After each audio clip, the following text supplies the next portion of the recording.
I am Dr. Eric Small. I'm a pediatric sports medicine specialist based at Mount Sinai. My office is in Scarsdale, New York. I have been playing competitive tennis for more than 40 years. In fact, I played college tennis, Division III at Haverford College, and went on to teach tennis while going to medical school. I currently play tennis competitively with my sons, as well as in tournaments, singles, and doubles. Okay, that is an excellent question. As soon as the child is interested, so the parents, I would think, would have to have an interest in tennis. So as young as age 3, and they're not going to be lifting an adult-sized racket, but they have junior rackets or even racquetball-type rackets and hitting wiffle balls or sponge balls around. So as young as age 3 or when they're interested is perfectly fine. Tennis has many benefits for young athletes, for kids. Number 1, it helps improve strength. Number 2, it improves flexibility. It also can improve the mental sense of well-being by performing new tasks and improving oneself. Tennis is truly a sport of a lifetime, and it encompasses cardio fitness, aerobic fitness, anaerobic fitness, strength, and flexibility. So it will improve a child's sense of all the fitness capabilities.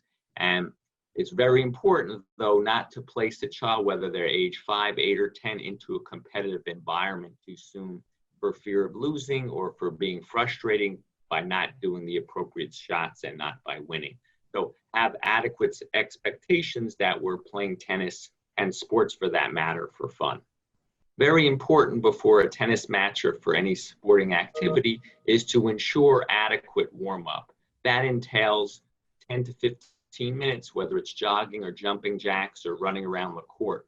So aerobic fitness followed by some dynamic stretches, which would be butt kickers or walking lunges, and then getting into static stretches. So we need at least 10 to 15 minutes before getting onto the court to be ready to play tennis.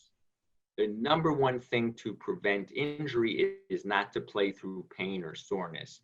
If one has not played tennis for more than 6 months or a year, it's normal to have soreness an hour later the next day, but there should not be any soreness or pain while playing.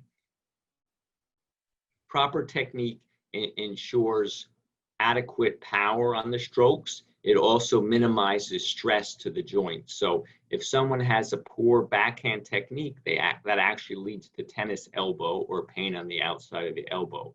If one has poor technique on the serve, that will lead to shoulder pain as well as low back pain.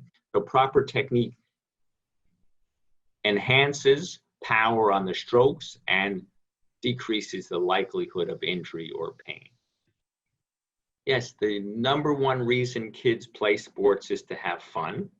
The number one reason kids cease to play sports or quit it is because it ceases to be fun.